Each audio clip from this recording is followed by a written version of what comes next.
people, if they would just review the changes that they're proposing to the original proposal that we had. Most of them are trying to address issues that have been raised by this board, by the county, and by the county sheriff. So unless there's any other issues that would impede that, I'd just like to get moving on it. Okay? Mark? Great, thank you very much. Mark Romanowski, Sorgin Romanowski, here on behalf of Brooks Hospital, TLC. We're pleased to be able to have come back to you with some significant revisions since we last were in front of you gentlemen. We spent a great deal of time focusing on primarily one issue, and that was the secondary access onto Route 60. It was a challenge, to say the least, to find a solution. We pursued every potential option for providing access, and ultimately, with the assistance and partnership of Walmart, we've been able to secure enough land to put basically the second lane in along this strip, the 15-foot strip that we had. Thank you. There's the mic. Not that I need it. I got to dial it back. So we've been able to add and provide a 2-lane access point to Route 60 through that area, thanks to the cooperation of Walmart. That's really was the most significant issue we heard from this board and all the boards was secondary access to Route 60, and so our materials that we provided to you show a lot of those details. The first set of details are shown on the site plan. That's Exhibit A in your materials, and as you can see there, it's a right-in, right-out only arrangement. This is largely to respond to the concerns of the DOT regarding individuals making left-hand turns, whether it's into or out of the site at that location. So the idea was make a right-in, right-out only, and that'll help address the DOT's concerns with respect to that access point. It straddles, again, the property line between the two parcels. The exact nature of the interest, whether it's an easement or a fee simple acquisition, we still need to work out with Walmart, but they've agreed that whatever it's going to be, it'll be permanent. So we won't have any concerns about the access going away. There's also a grading component to it that'll have to take place. That's probably going to be temporary and not permanent, but that's not part of the driveway itself. That's just some grading away from it for the slopes that we have in the area. So all of that, the transactional issues related to that will take place after we close with Cornell on the property. Then we'll work through the details on that. But Walmart is committed, as you've seen from the landowner authorization that's been provided. They've committed to this plan and are willing to go forward. So we're very pleased that we were able to work that out with those guys. That was the most significant issue. We also provided an update. It's an update to the traffic study. I believe it's Exhibit C or D. It's a memo that was provided by Clark Patterson, our traffic engineers, and they looked at the impacts of that drive.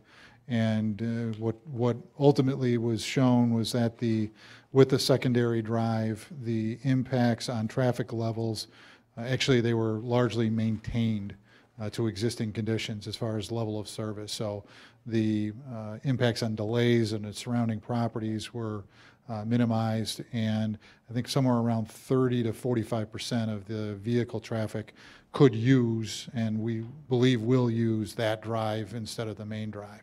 So we're reducing vehicles that'll be in that stretch, as well as improving and really minimizing delay impacts of the traffic.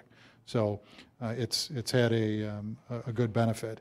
Mr. Chairman, you asked me before regarding our interaction with the DOT.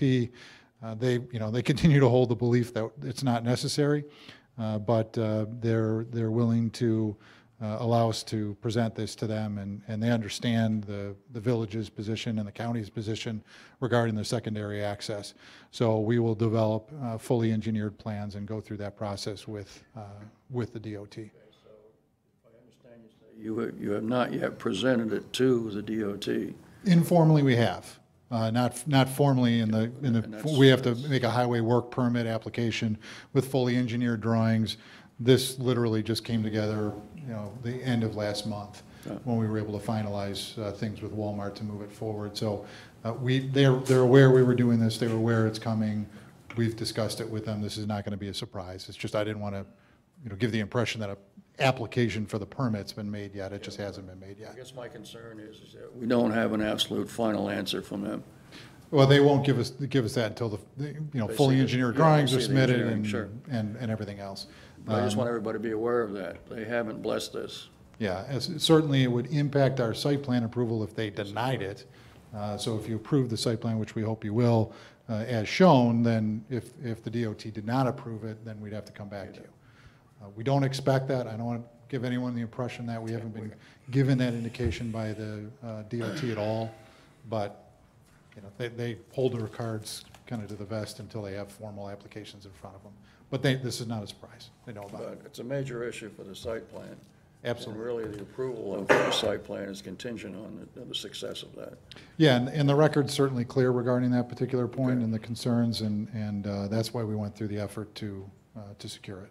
Okay. So we may be calling you to call the DOT for us, but I don't expect it's going to be difficult. I really don't. We've been thinking about getting the sheriff to call them and getting the county to call them, so.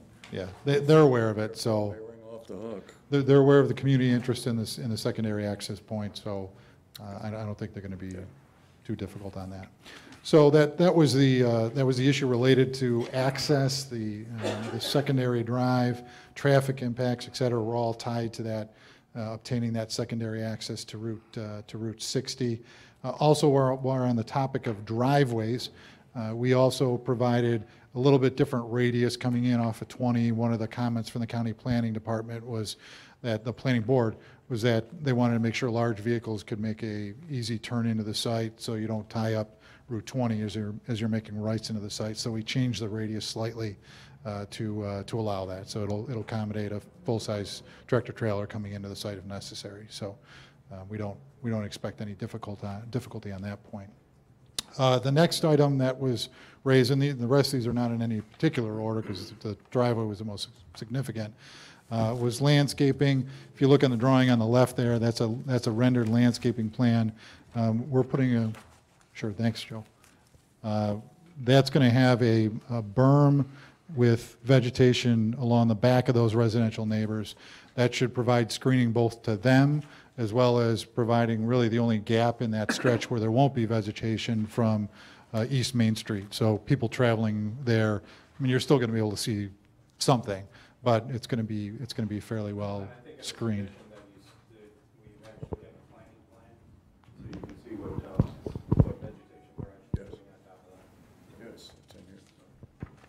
Thanks, Joe.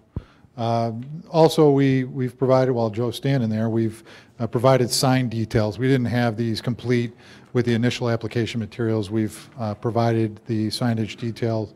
There's two signs, one that's going to be on East Main Street. That's the main sign, main entrance. That one's a little bit larger. That's about a 49 square foot sign. And then the secondary sign will be on the entrance from Route 60. And that's about a 29 square foot sign, I believe, 29 square foot sign. So we're well under the 200 square foot that were permitted under the code for signage. And so we don't need any variances, and these signs are otherwise permitted. They're backlit, they're monument signs, so no height issues, nothing of that nature. Yeah, so on the site plan that was submitted to you this week, we did describe what we were putting in. Did not have the rendering done for this sign, so tonight we handed out the secondary sign so you can see how that was going to be. Yeah, and that secondary sign is, again, largely mimics the main entrance sign, just smaller but similar look to it. So that's what we provided there. The other issue here, going through my list, was certainly there were some questions at the outset regarding the impacts from the helipad, noise levels, frequency, things of that nature. We were able to provide the frequency data at the last meeting, which was under one flight a day average is the expectation. So we're not talking a high volume of flights, and we call them landings because they're not using the hospital as a heliport. They're coming to the site to take a patient somewhere or bring a patient to the site. That's the purpose. Again, so we're about one, a maximum of an average of one flight per day, and we think it's probably going to be significantly less. The noise levels, they are what they are. The copters are the levels that they are. We've got a great set of pilots that helped develop the flight path for this. The flight path is largely, as shown in exhibit, I want to say D. We have a flight path shown there, and you'll see that it's largely over throughway, commercial corridors, less densely populated areas until it gets really close to the site, and then we'll come down. It's even until you get to 60, they're going to be at about between 250 and 500 feet up. So that distance in the air is what helps mitigate the noise levels from the copter, then come in and drop down as they cross Route 60. And then the departure path, or the path to and from the west, is such that they're going to be over the site for the most part, and before they leave the site, they're going to be back up at the 500-foot level of altitude and continue to climb. And there's largely agricultural or vacant land on the west side of the site. So again, you're going to be out of any densely populated areas fairly quickly. And what we have done is we did put a dimensions on the residential street to the back, and we're about just over 900 feet back from the street entrance to the helicopter itself. There's a good distance there. The next item I had on my list here, we talked about the truck access off of Route 20 and the different radius. The other thing is we've provided, Joe can point it out there, we've provided bus parking at the front of the site, right in the front of the front door. We had previously talked with CARTS about bus routes, frequency, things of that nature, and they expected we'd be able to do it on an hourly basis. They'd be able to provide a bus to and from the site. They're not willing to commit which route it's going to be or that until we're closer to opening the hospital and they know which route they're going to work this into. But they were fully committed to providing that additional access. The last element that I had at least on my list was the pedestrian access, and this one is something we've really struggled with. Based on our own experience at Brooks and at other hospitals with a similar layout as this, we just really don't see any demand for pedestrian access to the site, and can't justify the expense for the sidewalk to the site. That being said, we committed to the mayor that we would do things such as trimming and landscaping that create natural walking paths through the middle of the landscaped area in the front of the site, so that people don't have to walk on the blacktop. We don't expect during the winter months that there's going to be a lot of walkers. So we think that that's at least a step in the right direction towards addressing that particular concern. But because of the distance that the hospital sits back from Main Street, we're looking in excess of $30,000 to put a sidewalk in, or even just widen the driveway. So we looked at it quite thoroughly, and it was a significant expense. And we're at about somewhere in the $200,000 range all in by the time we get done putting in that secondary access to 60. So there's been significant hits to the budget in order to make the site plan work. And we just had to stop somewhere, and the sidewalk was the element we've unfortunately had to take out. So that, I believe, is all the issues that were raised by the various boards in different iterations. So there was large overlap, both what we heard from this board, county planning, the traffic safety board was a traffic point only. So we believe we've addressed all those concerns, provided that information to the board, and we think we should be in a position to move forward if the board is satisfied with what we've done. So that's the extent of my presentation. Joe and I are here to answer any questions that the board may have. Okay, I don't want to turn it over to the board. Do we have any input, any questions? Details? One of the things that's mentioned in here from the county planning board, and we discussed it here previously, is any sort of electric car charging station or anything like that was not responded to. Yeah, I'm sorry, we didn't address that item. That's another one of those budget items that we didn't have the space for, something like that. So we don't have, it doesn't mean we couldn't do it in the future. It's The just, hospital's actually, we've been talking to them, I believe there's grants out there that we can do that. Yeah, the county planning board got back to you guys basically saying it's free if you just apply for it, but, So if that's the case and it's not gonna affect the budget, then we don't have a problem actually entertaining that at all. okay. yeah, we just haven't worked it out with it's NIPA or who's the grant through? Nice, I'm not sure if it's NYSERDA or. NYSERDA, that's who it is, yeah, NYSERDA grant. So we'll probably be going to them on a variety of topics, interior lighting, things of that nature. So we'll present that to them as an option, but we didn't want to show it on the plan without having some kind of financial commitment for it. Okay. Anybody else have anything? This would be for DOT or? Yeah, You- that's got You're it. gonna, you have to come up with the plans and all that, you're. the Yeah, next so step is- what we'd like to do is once we obtain, if the board so decides to grant a site plan approval, we'll then create construction drawings from that, which would be presented to the DOT for a highway work permit. And they need construction level drawings. They're going to need some of the traffic information that we've already generated as part of this process. And then we'll go through the permitting process with the DOT. It might change a little bit the way, the driveway looks, depending on what radii they want, those type of things. But we don't have any choice on the location. but That's the you spot. have a pretty good feel from them that, So far, the DOT doesn't like to put curb cuts in where they don't think they need one, and the traffic engineers say, well, we don't think we need one. We've told them the community wants it, and we have to provide it, so they understand where we're coming from. And again, like I said, they're not balking at it. They just, They they actually just, said if it was our want, they weren't gonna grant it. If it was a community need, then they would. And I think we have all the documentation that we need from a community need that we should not have any pushback from them. We have, like Mark says, we have been in contact with them, and we do have the documentation that the need is there. yeah, it's just they don't react formally until there's a formal application, but informally, it's been understood. And they only want one application. So that's been the other issue here is, we'd like to get them preliminary, so they don't like that comes to the final one. Yep. Yep, so even though we looked at probably half a dozen different options along the way here for providing secondary access, we haven't been able to engage with them meaningfully until we knew we could secure, this land.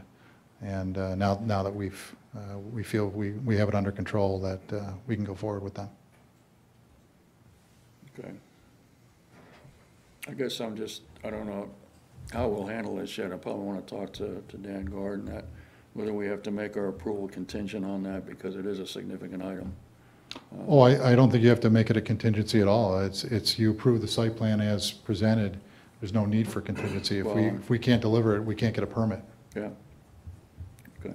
So we have to come back if the DOT balks at it, we have to come back. But we wouldn't be standing here if we thought that was going to be a significant problem.